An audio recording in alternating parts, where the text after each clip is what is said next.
அந்த ஆட்சியிலே சட்டம் ஒழுங்கு கெட்டுவிட்டது என்றெல்லாம் சொல்லுவது எப்பொழுதுமே எதிர்க்கட்சிகளுக்கு வாடிக்கையான ஒன்று.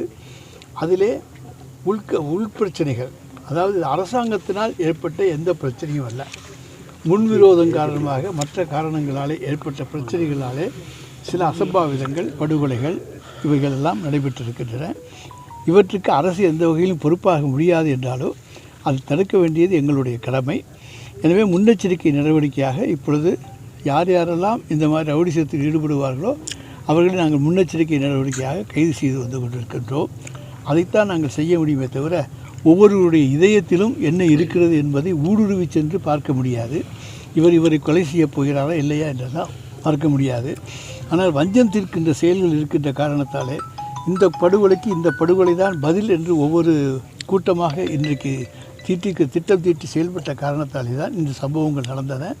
அதை இன்றைக்கு இரும்புக்கரம் கொண்டு மாண்புமிகு தமிழ்நாடு முதலமைச்சர் அவர்கள் அடக்கி இருக்கிறார்கள்.